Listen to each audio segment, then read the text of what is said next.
الحكاية بتبدأ بأسطورة قديمة عن دموع القمر، ودي شجرة سحرية بتنزل ب3 ورد تقدر تشفي أي جرح وتكسر أقوى اللعنات. لقرون طويلة المغامرين حاولوا يوصلوا لها، بس مفيش حد كان بقسوة القائد الإسباني أجيري. الراجل ده عماد طمع وخان حراس الشجرة، فاتلعن هو ورجالته واتحبسوا في نهر الأمازون للأبد، لا عارفين يخرجوا ولا عارفين يموتوا، وهدفهم فضل بعيد عنهم. بنرجع للزمن الحالي وبنتعرف على ليلي وأخوها ماجيجرور. الأخ بيحاول بطريقة مهذبة ومرتبكة إنه يقنع النخبة في جمعية علمية بتمويل رحلة عشان يلاقوا الشجرة، ومعاه خريطة وإصرار كبير. بس في الحقيقة ليلي هي اللي بتدير كل حاجة من ورا الستار. لما الجمعية رفضت تديهم رأس السهم الأثرية وقالوا بنبرة قاطعة ورافضة لأ مش هتاخدوا حاجة، ليلي قررت تتصرف بإيدها، لأن القطعة دي هي المفتاح لمكان الشجرة. ليلي اتنكرت في لبس راجل عشان تندمج وسطهم، واتسللت جوه ممرات الجمعية، وقدرت تفلت من الأمير الشرير يواكيم بذكاء وهدوء أعصاب، وخطفت رأس السهم، ودخلت في مطاردة صعبة، وقدرت تهرب بالجايزة وهي بتقول بصوت ملهوف: يا خبر أبيض، كنت هروح فيها. الأمير يواكيم حلف بغل إنه ينتقم، وساب وراه دمار كبير وهو بيدور عليهم. على الناحية تانية بنقابل فرانك، ده راجل نصاب وعنده كاريزما عالية، شغال قبطان لمركب قديمة ومبهدلة في النهر. فرانك عايش إنه يشتغل السياح الإنجليز الغلابة بمغامرات وهمية في الغابة، يدفع فلوس لناس محليين عشان يعملوا هجمات فيك، ويطلع لهم تماسيح صناعية، ويقول لهم بنبرة تحذيرية مبالغ فيها: خلوا إيديكم جوه المركب، كل حاجة بتشوفوها هنا عايزة تقتلكم. حتى إنه عنده فهد أليف مربيه عشان يكمل التمثيلية ويلم فلوس أكتر. ليلي وماجيجرور وصلوا المدينة وبدأوا يدوروا على قبطان يثقوا فيه. ليلي راحت لمكتب واحد اسمه نيلو لأنه مسيطر على المراكب هناك. في نفس الوقت نيلو كان بيخان فرانك عشان ديونه الكتير، وقال له بزعيق ونبرة حادة: فلوسي فين يا فرانك؟ فرانك رد باستعباط: انت قصدك الفلوس دي؟ نيلو صادر الموتور بتاع مركب فرانك كعقاب ليه. ليلي دخلت المكتب وبالصدفة لقت فرانك هناك وهو بيحاول يسرق مفتاح الموتور بتاعه. فرانك بمكر مثل ان هو نيلو، وقعد يسمع ليلي وهي بتشرح بحماس: انا محتاجة قبطان شاطر يوديني اعماق الامازون، ومعايا فلوس كتير. فرانك عينه لمعت لما سمع سيرة الفلوس وشجرة دموع القمر، وبطريقة ناعمة وكله سحر قدر يخليها تفتح الصندوق اللي فيه المفتاح. واتفقوا في مطعم قريب إنه هياخد 10,000 دولار، وقال بثقة: أنا أحسن كابتن هنا وهوديكي بنفسي. وهو لسه بيقنعها وصل أخوها ماجيجرور ومعاه نيلو الحقيقي. نيلو بدهشة نادى على فرانك، وهنا الخدعة اتكشفت. ليلي اتجننت وقالت بنبرة غاضبة: أنت واحد كذاب ونصاب. وهي لسه هتمشي فجأة فهد نط جوه المطعم والناس اتجننت من الرعب. نيلو استخبى وهو بيترعش من الخوف، بس فرانك هجم بشجاعة وخد حتة ستيك وقدر يضحك على الفهد ويبعده عن الناس. الحركة دي أبهرت ليلي رغم غضبها، وقررت تشغله فوها، وقالت بعجاب: ماشي، انت المرة دي أثبتت إنك بتعرف تتصرف في الخطر. تاني يوم الصبح فرانك استقبلهم بمركبه المتهالكة، بس البداية ما كانتش سهلة خالص. رجالة يواكيم نصبوا فخ وخطفوا ليلي، بس هي أثبتت إنها مش ست ضعيفة، وبذكاء وقوة جسدية قدرت تهرب منهم وترجع لفرانك وماجيجرور بعد مطاردة حبست الأنفاس في المينا. المشاكل ما خلصتش هنا، لأن الأمير يواكيم ظهر فجأة بغواصة حربية خرجت من وسط النهر في مشهد مرعب، وكشف إنه عايز يوصل لشجرة دموع القمر عشان يساعد ألمانيا في الحرب العالمية الأولى. يواكيم بدأ يضرب النار على مركب فرانك بكل غل، وأجبرهم يعملوا مناورات صعبة عشان يهربوا من الرصاص. ولما لقى إن ضرب النار مش جايب نتيجة طلع التقيل وضرب عليهم توربيد، بس فرانك بسرعة بديهة خرافية قدر ينقذ الموقف. لف بالمركب بمعلمية وخلى التوربيد يتشبك في حبل، ورده تاني ناحية الغواصة. الانفجار كان شديد ودمر الغواصة في الرصيف، ومسح أسطول مراكب نيلو من على وش الأرض، وساب يواكيم بيغلي من القهر. كل ما بيدخلوا أكتر في أعماق الأمازون الرحلة بتبقى أصعب. ماجريجر المسكن والمنعم مش متعود على القرف ده، وكان بيتفرهد تحت الشمس المحرقة، وهيبته بدأت تروح مع كل ميل بيمشوه. على العكس تماما ليلي كانت مستمتعة جدا ومنبهرة بالحيوانات والمناظر اللي حواليها، وقاعدة بتصور كل حاجة بكاميرتها الصغيرة بحماس رهيب. الفضول فلاها تحاول تصور فرانك، وهو بنبرة مكسوفة ومترددة وافق. لا، وكمان جرب يمسك الكاميرا ويصورها هو، وبدأت تظهر بينهم ملامح إعجاب خفيفة. بالليل ركنوا المركب عشان يريحوا الموتور. فرانك بخفة دم طلع سمك بيرانا وقال لهم: كلوهم قبل ما ياكلوا ايديكم. ماجريجر بخل ينام بدري، وليلي وقفت مع فرانك في لحظة صفا تحت ضي القمر. فرانك سألها بنبرة هادية: انتي عايزة تنقذي العالم؟ وردت عليه بثقة: أنا عايزة أساعد أكبر عدد من الناس. وفجأة الفهد بروكشيما طلع على المركب وخض ماكجريجور، بس الصدمة إن فرانك نادى عليه بحزم: تعال هنا يا بروكشيما. وكشف إنه الفهد بتاعه وأليف. ليلي هنا وشها جاب ألوان واتجننت، وقالت بنبرة مليانة غضب وكسرة: أنت غشتني وضحكت عليا تاني. وسابته ودخلت وهي حاسة إن الثقة اللي بينهم اتكسرت. في مكان تاني الأمير يواكيم لقى حليف جديد ومرعب.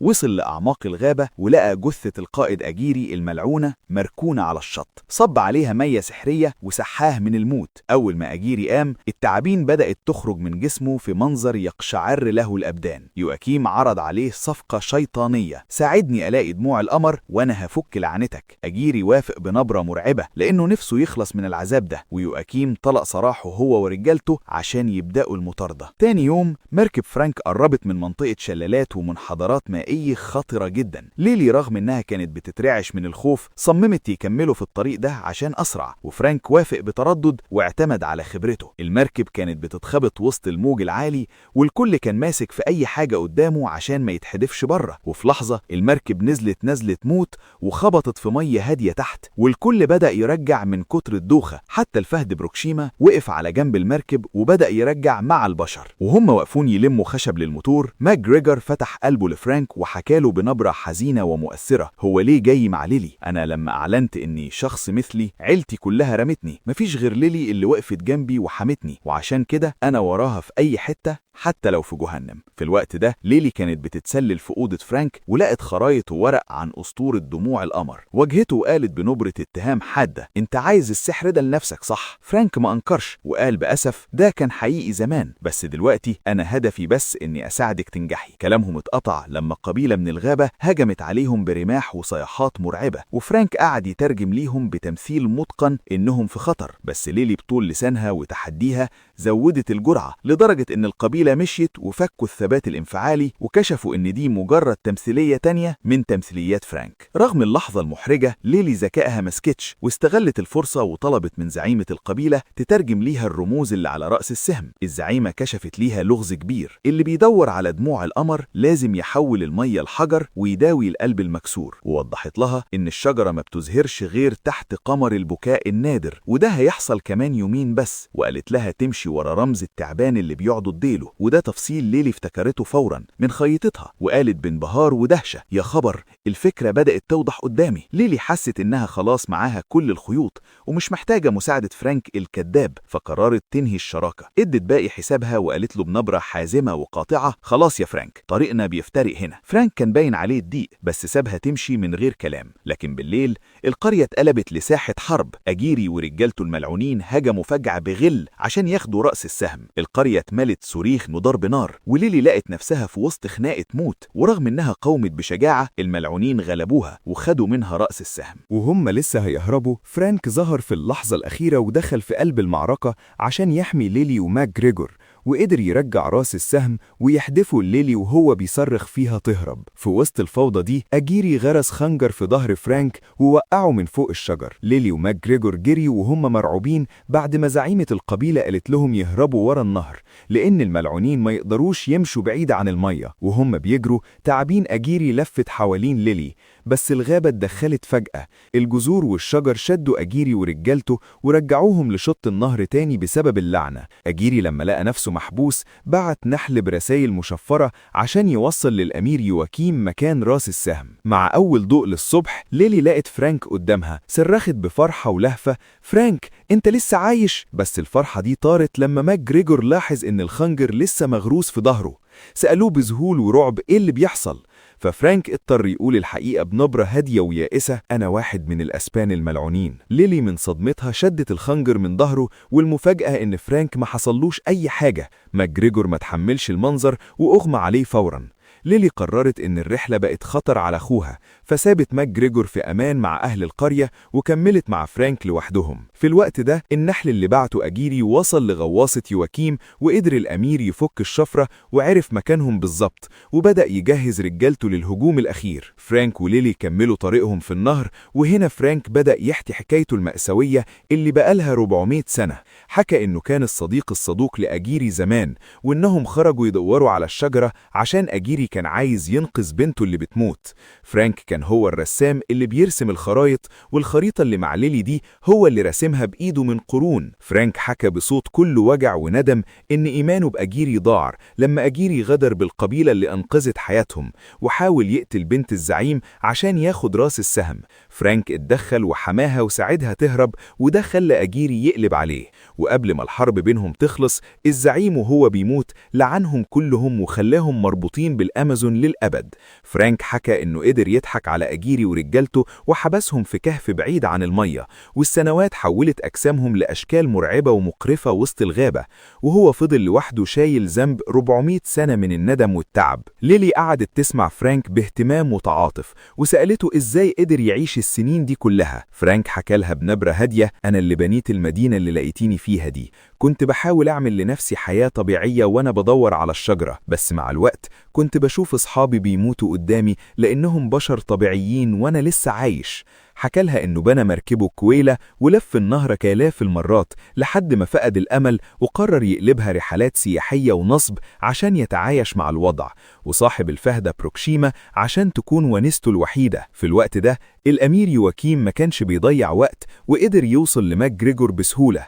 الأمير استخدم أسلوب الابتزاز القذر وهدده بحياة أخته ليلي، فماك جريجور ملقاش حل غير إنه يقوله على مكان الشجرة، وعشان يقطع الطريق على أي حد يواكيم موت النحل اللي كان بيوصل رسائل أجيري عشان الملعونين ما يعرفوش حاجة. ليلي سألت فرانك بفضول: نفسك في إيه لو لقينا الشجرة؟ وفرانك صدمها برده: أنا مش عايز قوة ولا خلود، أنا عايز ارتاح، نفسي حياتي تنتهي بسلام. تاني يوم وصلوا النقطة في النهر المية فيها شكلها زي الحجر بالظبط زي ما اللغز قال. فرانك غطس لقى فتحة ضيقة تحت المية، واضطرت ليلي تواجه رعبها من الغطس. فرانك طمنها بحنية: ما تقلقيش، أنا جنبك. ودخلوا سوا لمكان مقفول تحت المية.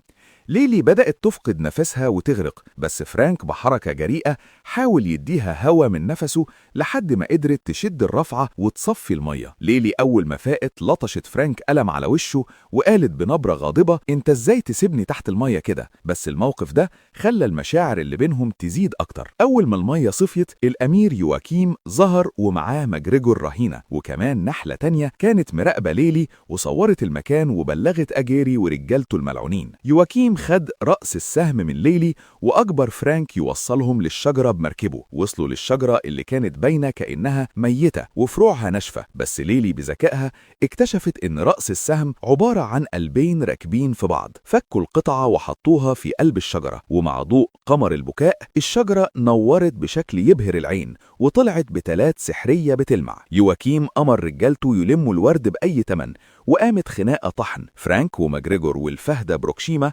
بدأوا يصفوا رجالة يواكيم، وليلي جريت تقطف بتلة قبل ما القمر يختفي. الأمير يواكيم مسك ماجريجور بالمسدس وهدد ليلي تسلم الوردة، بس الشجرة بدأت تنهار. في وسط الكركبة فرانك خد الوردة وقرر يضحي بنفسه عشان يحمي ليلي. بصلها بنظرة كلها حب وقال: قولي لليلي إنها كانت كفاية بالنسبة لي. وخد أجيري ورجالته على المركب ولبس في صخرة كبيرة سدت منبع النهر. بمجرد ما المية بعدت عنهم اللعنة اشتغلت، وجسم أجيري ورجالته بدأ يتجمد ويتحول لحجر للأبد. وللأسف فرانك كمان نشف وتحول لصنم حجر مع الملعونين. ليلي وماجريجور وقفوا قدامه بحزن وكسرة قلب، وليلي قررت تضحي بحلم حياتها في إنها تدي الوردة للعلم، وحطتها في إيد فرانك المتحجرة وهي بتتمنى يرجع لها. في الأول مفيش حاجة حصلت، وليلي بدأت تمشي وهي بتعيط، بس فجأة سمعوا صوت زئير بروكشيما. ليلي لفت لقت فرانك رجع بشر تاني وعايش. جريت عليه وحضنته بلهفة،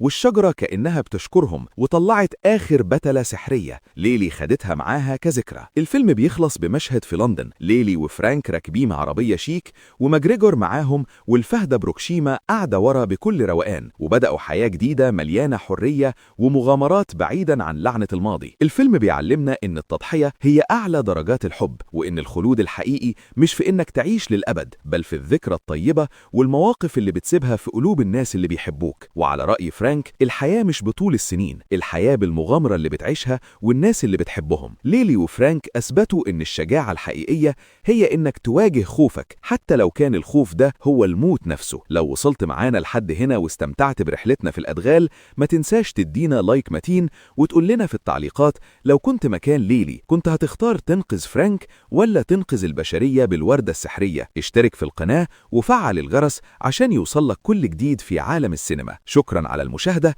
ونشوفكم في المغامرة الجاية.